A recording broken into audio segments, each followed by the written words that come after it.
بسم اللہ الرحمن الرحیم۔ السلام علیکم ورحمۃ اللہ وبرکاتہ۔ انگنت لا تعداد درود و سلام آقا نامدار علیہ الصلوۃ والسلام اور آپ کی آل طاہر پر۔ ہم نے اپنے ناظرین کے ذوق کے مد نظر آن لائن کتاب کا سلسلہ شروع کر رکھا ہے۔ اسی سلسلے کو آگے بڑھاتے ہوئے ایک آج نئی ویڈیو توحید پرست اور بت پرست کے نام سے۔ میں امید کرتا ہوں کہ ناظرین کو ہماری یہ کاوش پسند آئے گی اور ان کے ذوق کو مزید بڑھائے گی۔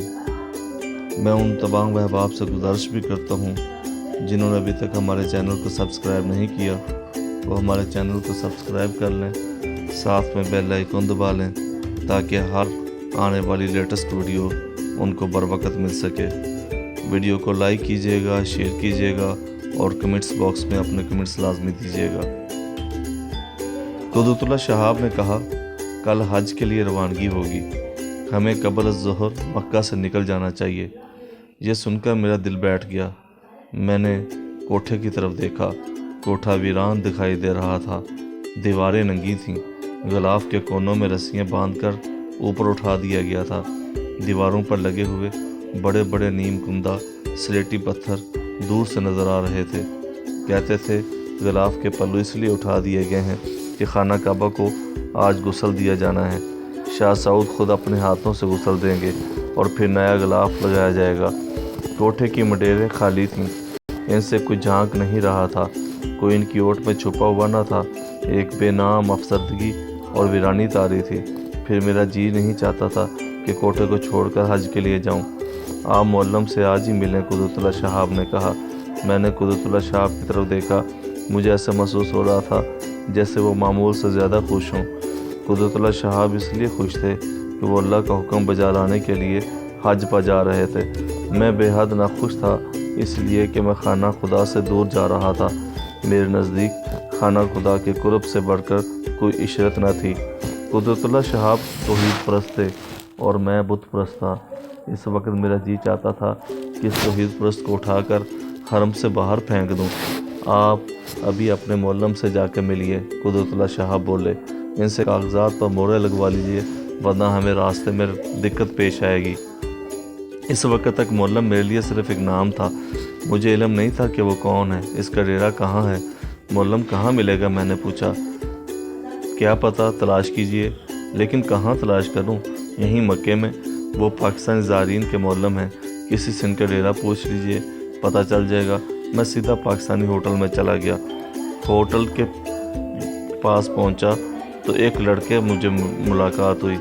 لڑکے سے میں نے پوچھا، بالکل، اس نے کہا، آسان راستہ ہے، بائیں ہاتھ کی گلی میں جاؤ، پھر دائیں ہاتھ مڑ جاؤ، پھر 2 گلیاں چھوڑو، پھر دائیں ہاتھ گھومو، پھر 10 قدم چلو اور بائیں ہاتھ گھومو، پھر 3 گلیاں چھوڑو اور بائیں ہاتھ گھومو، بس سامنے ان کا ڈیرا ہے، سمجھے؟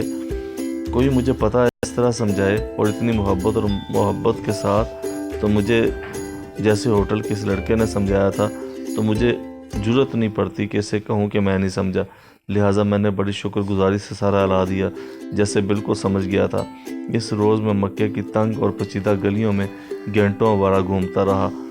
2-1 راہگیروں سے راستہ پوچھنے کی کوشش کی، انہوں نے جواب میں قرآن کریم کی آیت پڑھ دی۔ کوئی قرآن کریم کی آیت پڑھ دے تو میں لاجواب ہو جایا کرتا ہوں، یہ میری پرانی کمزوری ہے۔ گلیوں کے مکانات میں، جگہ جگہ دہلیزوں پر، ڈیوریوں میں، زینے کی سیڑھیوں پر، صحنوں میں، برآمدوں میں، ہر جگہ یوں لوگ پڑے تھے جس طرح کسی پرانے کارخانے کے عقبی صحن میں کھاٹ کھوار بکھرا ہوتا ہے۔ کچھ لوگ حال مست کفیت میں پڑے تھے، ذہن کے پٹ بند کیے، سپردگی اور حوالگی کے جذبے سے سرشار۔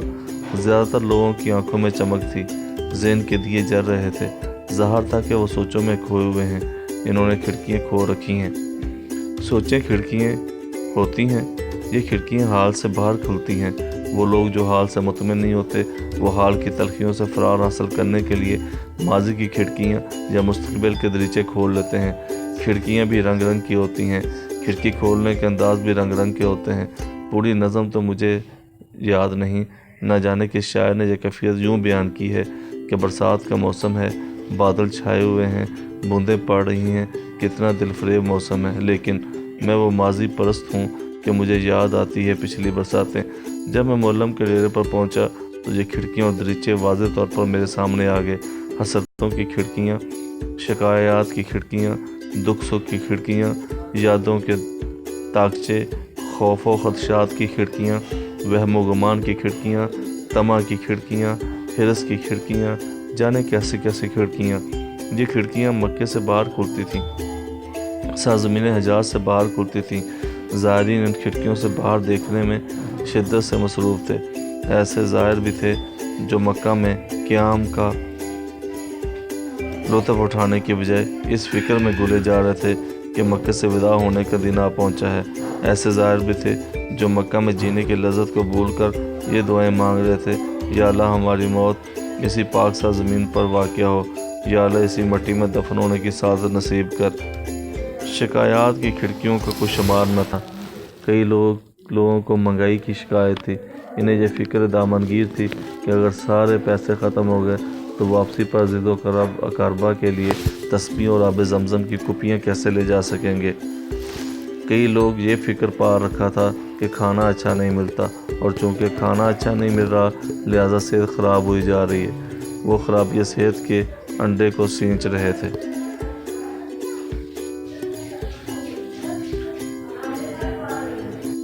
اچھی صحت کا دار و مدار اس بات پر نہیں ہوتا کہ صحت اچھی ہو، بلکہ اس بات پر کہ اچھی صحت ہونے کی فکر دامن گیر نہ ہو۔ وہاں میں نے تندرست پہلوان دیکھے جنہیں خرابی صحت کی فکر کا گن لگا ہوا تھا۔ پتہ نہیں زائرین نے شکایات کی کھڑکیاں کیوں کھول رکھی تھیں۔ پتہ نہیں انہیں اس بات کا شعور تھا یا نہیں کہ شکایات پالنا کھڑکیاں کھولنے کے مترادف ہے، اور ہر کھڑکی حال سے غیر حاضری کا پتہ دیتی ہے۔ وہ زائر جو دعائیں مانگ مانگ کر سرزمین حجاز میں پہنچے تھے، اب انجانے میں کھڑکیاں کھول کر باہر دور نہ جانے کدھر دیکھ رہے تھے۔ مولم کے ڈیرے پر مجھے وقار صاحب مل گئے۔ وقار صاحب میرے پرانے جاننے والے ہیں۔ وہ ایک معزز باوقار آدمی ہیں۔ پہلے تو انہوں نے مکہ میں میری موجودگی پر حیرت کا اظہار کیا۔ جیسے میں وہاں پہ پہنچا وہ ناقابل قبول ہو۔ میں نے سرسری طور پر پوچھا کہ کیسے گزر رہی ہے۔ اس پر وہ میرا ہاتھ پکڑ کر مجھے ایک طرف لے گئے، پھر گویا پھوٹ بہے۔ کہنے لگے، مفتی صاحب کیا بتائیں، ان کمبختوں نے تو ہمارا حج ہی فسخ کر دیا ہے۔ ہمیں کیا پتا تھا کہ ہمارے پہلو میں غلاظت کے انبار لگا دیے گئے ہیں، ہمارے لیے اس پاکیزہ فضا کو متفن کر دیا جائے گا۔ کسی سے کیا گلا مفتی صاحب، اپنے اپنے نصیب کی بات ہے۔ وقار صاحب نے جو کھڑکی کھو رکھی تھی اس کی نوعیت انوکھی تھی۔ پتہ نہیں انہیں مکہ معظمہ میں ایسی پرلذت اور پرسرار کھڑکی کھولنے کا خیال کیسے آیا تھا۔ جس جگہ وقار اور ان کی بیگم مقیم تھے اس سے ملحقہ ایک کوٹری تھی۔ یہ کوٹری ان کے مولم کے عمل دخل سے باہر تھی۔ اس کوٹری میں حدیر عمر کی ایک پاکستانی زائرہ مقیم تھی جس سے وہ اچھی طرح واقف تھے۔ یہاں تک تو بات ٹھیک تھی، پھر ایک روز ایک اجنبی اس زائرہ سے ملنے کے لیے آیا۔ یہ تفصیل میاں بیوی دونوں کے لیے ناقابل قبول تھی۔ ایک نامحرم کو یوں کمرے میں ملا جائے اور پھر کمرے کا دروازہ اتنی دیر تک بند رہے۔ بیگم وقار اس روز سارا دن ہے یہ کیا ہو گیا ہے یہ کیا ہو گیا ہے یہ کیا ہو گیا ہے کا ورد کرتی رہی، اور پھر بار بار اپنے میاں کی توجہ اس بند کمرے کی طرف مبذول کرواتی رہی۔ میں پوچھتی ہوں یہ کمرہ اتنی دیر سے کیوں بند ہے، آخر کیوں؟ اس کے بعد میاں بیوی دونوں کے احساس شرافت پر ایک اور ظلم ڈھایا گیا۔ وہ نامحرم مرد اپنا سامان لے کر آ گیا اور باقاعدہ طور پر اس کوٹری میں خاتون کے ساتھ مقیم ہو گیا۔ یہ انتہا تھی۔ میاں بیوی دونوں کو سخت صدمہ ہوا۔ بیگم میں شوق تجسس جاگا اور اس شدت سے جاگا کہ وہ نیم پاگل ہو کر رہ گئیں۔ دن کے وقت دونوں کوٹری پر نگاہ رکھتے، بیگم کے کان کھڑے رہتے، دروازہ کھلنے اور بند ہونے کا حساب رکھتی۔ پھر جب رات پڑتی تو بیگم دروازے کی درزوں سے کوٹری میں جھانکتی اور میاں کے لیے رننگ کمنٹری نشر کرتی رہتی۔ جو ان کے دن رات اس کوٹری سے اس قدر بڑھ گئے کسی اور چیز کی گنجائش نہ رہی۔ وقار صاحب دیر تک اپنی بدقسمتی کی داستان مجھے سناتے رہے اور چھوٹی چھوٹی تفصیلات کی جگالی کرتے رہے تاکہ اس المیہ کی اہمیت مجھ پر واضح ہو۔ ان کے جوش و خروش اور شدت جذبات کو دیکھ کر مجھ میں جرأت نہ ہوئی کہ کھل کر ان سے کہوں، وقار صاحب آپ اس کھڑکی کو بند کیوں نہیں کر دیتے؟ وقار صاحب دیر تک اپنی بدقسمتی کی داستان مجھے سناتے رہے اور چھوٹی چھوٹی تفصیلات کی جگالی کرتے رہے تاکہ اس المیہ کی اہمیت مجھ پر واضح ہو۔ ان کے جوش و خروش اور شدت جذبات کو دیکھ کر مجھ میں جرأت نہ ہوئی کہ کھل کر ان سے کہوں، وقار صاحب آپ اس کھڑکی کو بند کیوں نہیں کر دیتے؟ صرف ایک بار میں نے سرسری کوشش کی، صرف ایک بار میں نے کہا، وقار صاحب انہیں بند کوٹری میں جینے دیجئے، آپ حرم کے کوٹھے کی موج لیجئے، اس کوٹری پر خانہ کعبہ کو کیوں قربان کر رہے ہیں آپ؟ میری بات سن کر وقار صاحب یوں چور چور ہو گئے جیسے کانچ کے گلاس پر ضرب پڑی ہو، ان کی آنکھیں پرنم ہو گئیں۔ آپ سمجھتے ہیں کیوں نہیں مفتی صاحب؟ وہ بولے، ہم اتنے بڑے المیہ سے گزر رہے ہیں، مکہ شریف میں بھی آ کر ہم اتنا بڑا حادثہ ہمارے پہ گزر گیا جس کی وجہ سے ہمارا یہ سفر پاک داغدار ہو گیا، اور آپ کہتے ہیں کہ شرمناک واقعے سے بے نیاز ہو جائیں؟ یہ کیسے ہو سکتا ہے؟ میرا جی چاہا کہ میں دوڑ کر حرم شریف میں پہنچوں اور کوٹھے کے والدی سے پوچھوں، بتا یہ کیا بھید ہے؟ غلاظت اور گناہ تو رکاوٹیں ہوئیں، لیکن یہ کیا اندھیر ہے کہ تبھی شرافت، نیکی اور صفائی عظیم تر رکاوٹ بن جاتے ہیں، گناہ کی نسبت احساس گناہ عظیم تر دیوار بن جاتی ہے، کردہ گناہ کی نسبت نہ کردہ گناہ راستہ روک کر کھڑا ہو جاتا ہے۔ کوٹری کے مکینوں کی غلاظت شاید ان کی اپنی راہ کی ٹھوکر نہیں بنتی بلکہ معصوم پڑوسیوں کی منزل کھوٹی کر دیتی ہے۔ بتا یہ کیا بید ہے؟ بتا یہ کیا بید ہے؟ یہ بید کیوں ہے؟ کیوں تیرے نیک اور معصوم بندوں کو حالات نے الجھاؤ میں ڈال رکھا ہے؟ پھر کسی نے میرا بازو تھام لیا۔ وہ ایک عمر رسیدہ باتونی آدمی تھا، اس کی آنکھوں میں عجیب قسم کی پرسرار چمک تھی، آواز میں دبدبا تھا، انداز خبردار قسم کا تھا۔ اس نے میری آنکھوں میں آنکھیں ڈال دیں اور انگلی ہلا کر مجھے سرزنش کرنے لگا۔ میاں، وہ بولا، خبردار رہنا، یہاں کے لوگوں سے خبردار رہنا، ان کی باتوں میں نہ آنا ورنہ پچھتاؤ گے جس طرح میں پچھتا رہا ہوں۔ یہ لوگ دکاندار ہیں، حج ان کے لیے مقدس فریضہ نہیں ہے بلکہ کاروبار ہے۔ کاروبار ہے؟ ان کے نزدیک قول کی کوئی اہمیت نہیں، جب وقت آتا ہے تو بدل جاتے ہیں۔ ہمارے ساتھ انہوں نے ایسے ہی کیا ہے، ایک بار نہیں بار بار۔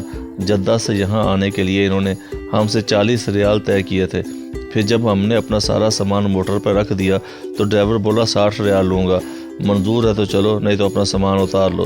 اس پر ہم ہکا بکا رہ گئے۔ ہم نے کہا، میاں تو اپنی زبان سے پھر رہا ہے، تو نے ہم سے سودا کیا تھا، بات پکی کی تھی۔ وہ کہہ مار کر ہنسا، بولا 60 ریال ہوں گے، نہیں تو سامان اتار لو۔ اسے اچھی طرح معلوم تھا کہ ہم سڑک کے کنارے سامان اتار کر اسے رکھیں گے کہاں، کون اس کی رکھوالی کرے گا، کون دوسری موٹر تلاش کر کے لائے گا۔ وہ ہماری اس بے بسی کا فائدہ اٹھا رہا تھا۔ یہاں کے لوگ اعتبار نہ کرنا میاں، ورنہ تمہارا بھی یہی اشر ہوگا۔ بڑے میاں پھر انگلی ہلا کر مجھے خبردار کرنے لگے۔ پھر طواف کرنے کے لیے اس نے ہم سے 2 ریال فی کس طے کیے تھے، لیکن طواف کے بعد کہنے لگا 3 ریال فی کس وصول کروں گا۔ کیا بتاؤں میاں، قدم قدم پر ہم سے یہی ہوا ہے، قدم قدم پر۔ اور اب ہمارا یہ فرض ہے کہ ہر شخص کو خبردار کریں، ان لوگوں پر اعتماد نہ کرے۔ بڑے میاں ہر آتے جاتے کو خبردار کرتے تھے۔ انہوں نے شکوک و شبہات اور اپنی مظلومیت کی کھڑکیاں کھول رکھی تھیں۔ میں خود دریچے کھولنے کے فن میں بڑا ماہر ہوں، میری ساری زندگی دریچے کھولنے میں گزری ہے۔ دریچے کھولنے کی صلاحیت ایک نعمت غیر متبرکہ ہے جو حفظ مقدم کی ضمانت دیتی ہے۔ مجھے اس بات پر حیرت نہیں ہوتی کہ لوگ کیوں دریچے کھولے بیٹھیں، کیوں باہر جھانکنے کے جواز پیدا کر رہے ہیں۔ مجھے اس بات پر حیرت ہو رہی تھی کہ خانہ خدا میں بیٹھ کر باہر جھانکنے کے بہانے کس ضرورت کے تحت بنائے جا رہے تھے۔ یہ فرار کس تلخی، کس ناخوش گواری سے بچنے کے لیے کیوں؟ خانہ خدا سے فرار کا تو سوال ہی پیدا نہیں ہوتا۔ زائرین کا جذبہ عظیم تھا، ان کی محبت، ان کے احترام، ان کی عبادت تقدیر سے بڑے ہوئے تھے۔ خانہ خدا میں حاضری دینے پر ان کے دل مسرت اور تشکر کے جذبات سے لبریز تھے۔ انہیں اپنی خوش قسمتی پر ناز تھا کہ حج کی سعادت نصیب ہوئی۔ اس میں کوئی دکھاوا نہیں تھا۔ اس کے باوجود وہ بڑے اہتمام سے دریچے کھولنے میں مصروف تھے، بڑے شوق سے ان دریچوں سے باہر دیکھ رہے تھے، بڑے انہماک سے حضوری کی نفی کرنے میں کوشاں تھے۔ کیوں؟ میری حیرت نمناک تھی۔ ایک صاحب کہہ رہے تھے کہ میں سب کچھ برداشت کر سکتا ہوں، یہ تنگ جگہ، یہ خستہ حال کمرہ، یہ غلیظ ماحول، یہ بد مزہ کھانا، مجھے سب گوارا نہیں۔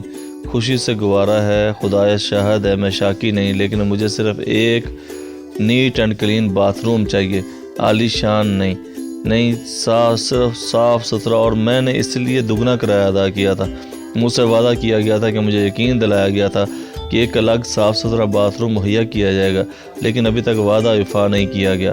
بس یہی ایک خلش دل میں کانٹے کی طرح لگی رہتی ہے۔ ایک صاحب کفیت سے سرشار تھے، سبحان اللہ، کیا مقام ہے، کیا عظمت ہے۔ بس ایک ہی افسوس لگا ہے کہ سلیم کی ماں اس سعادت سے محروم رہے گی۔ جب حرم میں حاضری دیتا ہوں تو خیال آتا ہے کہ اگر سلیم کی ماں بھی موجود ہوتی تو۔ جب زیارتوں پر جاتا ہوں تو دل میں کسک اٹھتی ہے کہ اگر سلیم کی ماں بھی۔ جب طواف کرتا ہوں تو یہ دکھ ہوتا ہے کہ اگر سلیم کی ماں بھی۔ سلیم کی ماں کی غیر حاضری کے دریچے نے ان کی اپنی حاضری کو جائیں غسل بنا رکھا تھا۔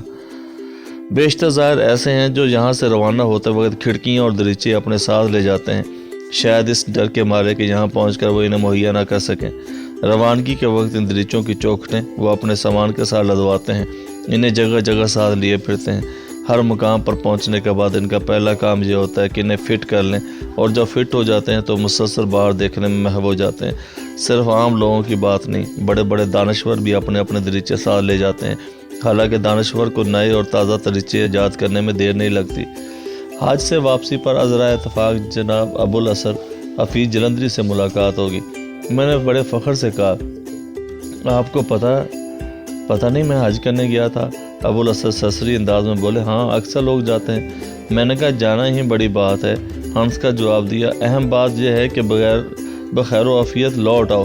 میں نے کہا آپ بھی تو گئے تھے حج پر؟ بولے ہاں گیا تھا حج پر۔ پھر میں نے بات بڑھائی، ہنس کر پنجابی میں کہنے لگا، وہاں کوئی حج نہیں مفتی جی۔ حفیظ کی اس بات پر بہت حیران ہوا۔ حفیظ میرے درینہ کرم فرما ہیں، وہ عظیم شاعر ہیں، مستند دانشور ہیں، ان کی شخصیت میں انفرادیت کوٹ کوٹ کر بڑھی ہے۔ میں نے انہیں کئی ایک حیثیتوں سے دیکھا ہے، مداح کی حیثیت سے، متاحت کی حیثیت سے، دوست کی حیثیت سے، ساتھی کی حیثیت سے، اس لیے میں ان کی رائے کا احترام کرتا ہوں۔ ان کے منہ سے کوئی حج نہیں، یہ سن کر میں بہت حیران ہوا۔ حفیظ جلندری سے مزید کیا گفتگو ہوئی یہ ہم آنے والی ویڈیو میں بیان کریں گے۔ تب تک اجازت دیں، اللہ حافظ، فی امان اللہ۔